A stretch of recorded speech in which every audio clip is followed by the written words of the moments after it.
but it all has consequences, and I think we are starting to see the consequences of.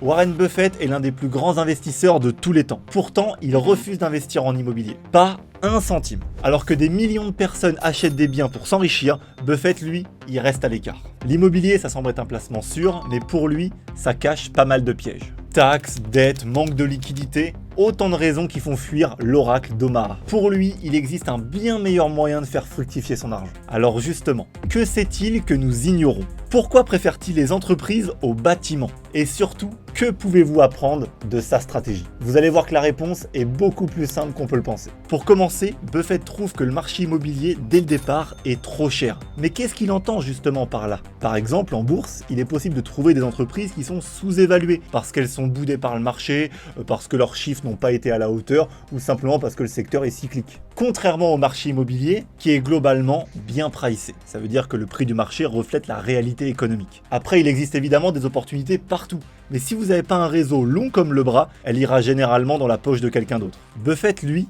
il cherche des opportunités ou des prix qui sont injustement bas.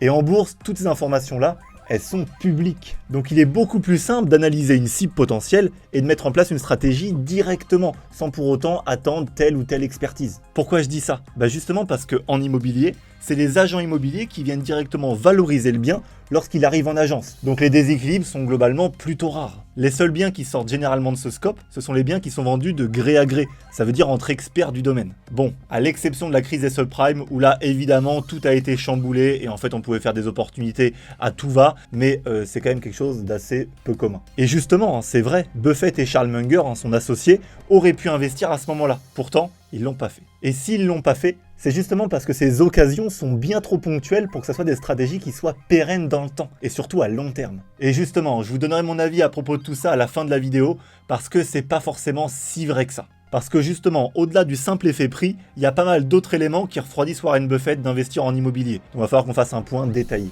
Devoir acheter, gérer, entretenir un bien immobilier, ça prend du temps. Il faut aller chez le notaire, trouver des locataires, travailler avec des artisans pour que le bien soit valorisé et qu'il rapporte des loyers, parce que c'est quand même tout l'intérêt à la base. Je le répète, mais tout ça, ça prend du temps. Beaucoup de temps. Après oui, le petit tip, c'est qu'il existe des opportunités qui sont hors du scope immobilier classique, on en parlera juste après, mais je vous laisse un peu le teaser. Warren Buffett, lui, il veut du rendement, ok, mais sans complexité administrative. Alors là, en immobilier, ça marche pas du tout. L'immobilier, c'est des taxes. En France, c'est le bien le plus taxé, on va y revenir, mais c'est aussi des réparations, des loyers impayés.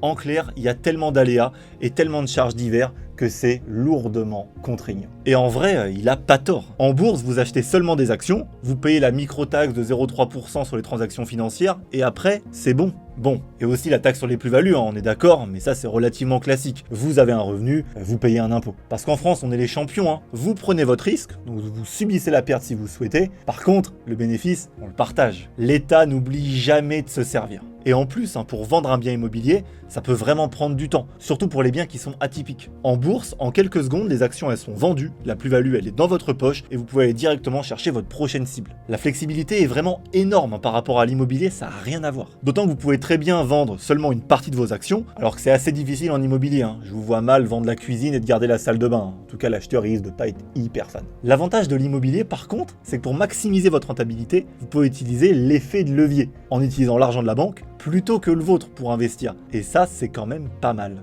Après manque de bol, Warren Buffett, lui, il déteste les dettes, qui rendent l'investissement beaucoup moins flexible. Parce que s'il y a un retournement de marché, vous êtes à crédit, vous payez des intérêts. Vous pouvez pas revendre le bien directement pour bouger votre argent ailleurs. Il est immobilisé là, et c'est tout. Surtout que le marché immobilier commercial actuel aux États-Unis, il subit un endettement qui est massif. 1,4 trillion de dollars de dettes qui menace le marché américain. Ça, c'est d'après un article de Reuters publié au 5 septembre 2024. Surtout qu'avec le crédit, vous devenez esclave des taux d'intérêt. Taux élevés, moins d'investissement, taux bas, vous payez plus cher. Pile, tu perds, face, tu gagnes pas. Mais nous, en France, les taux peuvent être fixes. C'est la grande différence avec sa vision à lui. On regardera ça ensemble juste après. Bon, déjà jusque-là, vous avez vu, ça fait pas mal de sujets qui le refroidissent d'investir en immobilier. Mais il y en a un autre avec lequel Warren Buffett n'est pas fan du tout. C'est l'aspect fiscal. Et ça, je crois qu'il n'est pas tout seul. Aux États-Unis, la fiscalité, elle est bien particulière. Mais en France aussi, on a nos spécificités et nos déconvenues, vous imaginez bien. Les revenus immobiliers en France, ils sont soumis à votre tranche d'imposition, plus les prélèvements sociaux. Vous arrivez donc facilement à 47,2% d'impôts. Les revenus financiers, eux, c'est 30% maximum, c'est la flat tax et puis c'est tout. Donc dès le départ, le cadre fiscal, il est clairement plus intéressant pour les marchés financiers. Après, pour les plus malins, oui, il existe des fonds d'investissement immobilier qui sont cotés, qui marchent comme des actions. Mais Warren, il n'est pas forcément très fan de ça non plus. Vous allez me dire, il commence à être un peu relou et vous n'aurez pas tout à fait tort de le dire. Mais on va quand même développer un peu. Pour se mettre un petit peu dans sa tête et comprendre sa philosophie, avec les actions d'entreprise classiques, il peut faire évoluer la stratégie, les prix ou le positionnement des produits vendus. Avec l'immobilier, c'est pas du tout possible de faire ça. Les prix ils sont fixés par rapport au marché et vous n'allez pas déménager vos immeubles, ça risque d'être assez compliqué. C'est donc beaucoup moins malléable et surtout optimisable. Donc en vrai, son argument, encore une fois, il se tient. Du côté des US, l'immobilier il est moins attractif pour les C-Corp. Les C-Corp, ou C-Corporation, ce sont des fonds d'investissement américains qui sont imposés séparément de leurs actionnaires, qui entraînent une double imposition. D'abord au niveau de l'entreprise, puis ensuite au niveau des dividendes perçus par les actionnaires. Parce qu'en tant qu'actionnaire, Buffett il peut changer la direction de l'entreprise. En immobilier, il peut rien optimiser du tout. Je vous explique pourquoi. Si on prend le cas de l'immobilier, vous n'allez jamais pouvoir doubler votre loyer par rapport à un immeuble. Vous allez pouvoir l'augmenter de temps à autre ou faire des travaux pour le booster, mais c'est tout. Avec une entreprise, par contre, c'est complètement possible. Elle peut être restructurée pour augmenter ses marges, elle peut faire croître ses économies d'échelle ou lancer des nouveaux produits. Il existe énormément de leviers pour faire doubler ses cash flows. Des exemples, il y en a des tonnes, comme Coca-Cola par exemple, avec toutes ses boissons dérivées, Fusty, Sprite ou encore Innocent, il y en a énormément, ou Apple avec ses AirPods, son Apple Watch et compagnie, là il y en a vraiment une tonne. Ces entreprises, elles ont des marques qui sont tellement dominantes qu'elles peuvent augmenter leurs marges et développer leurs profits, pas à l'infini, mais en tout cas dans des conditions qui sont extrêmement plus avantageuses que ce qu'on peut faire en immobilier. Warren Buffett, il préfère investir dans ce type d'actions qui sont productifs, qui génèrent des bénéfices croissants dans le temps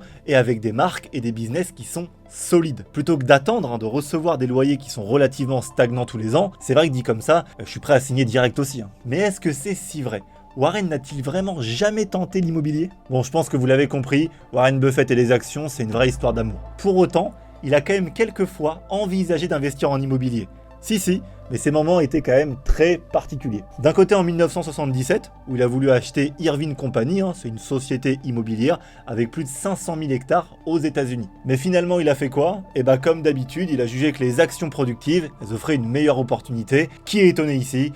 Personne. Et en 1990, durant la crise immobilière, les immeubles étaient tous bradés, il y avait des coûts extraordinaires à faire, et pourtant, il a préféré investir où ?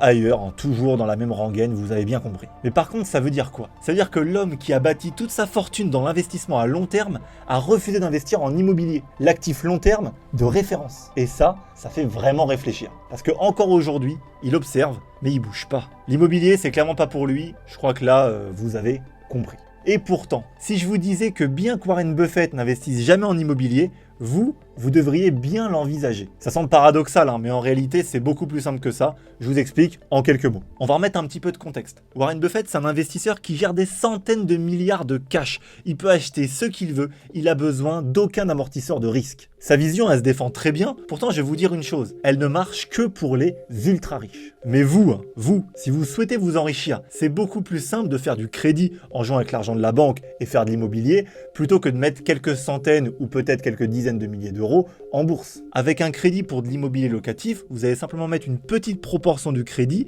de votre poche, alors qu'avec des actions, vous allez pouvoir mettre une somme beaucoup plus faible, et en plus de ça, qui dit somme plus faible, dit que vous mettez plus de temps pour générer du capital. Là, c'est l'argent de la banque, et donc c'est tout de suite plus simple. Je vais vous faire un petit exemple. Si vous investissez 10 000 euros aujourd'hui avec un rendement annuel de 8%, en 50 ans, vous serez arrivé à 450 000 euros avant impôt. C'est beau, 50 ans quand même. Le levier du crédit bancaire, il vous permet de créer un capital important pour vous enrichir, avec un coût relativement réduit. Vous ne pouvez pas passer à côté, ça serait trop dommage. Par contre, vous devez le faire intelligemment. D'autant que, je le répète, en France, on a le droit d'avoir des taux fixes. Donc faut en profiter. Acheter un logement, le gérer, faire les travaux, tout ça, honnêtement, vous perdrez surtout du temps. Pour pallier à ça, il existe les SCPI. C'est des sociétés immobilières qui sont finançables à crédit et qui offrent beaucoup plus de rentabilité et surtout beaucoup moins de contraintes puisque tout est géré directement par l'équipe de gestion. Vous encaissez les loyers, vous payez la mensualité de crédit et c'est plié. Donc même si Warren Buffett n'est pas tout à fait d'accord avec ça, l'immobilier, il n'est pas acheté. Ça serait trop dommage. Il faut à la fois investir dessus,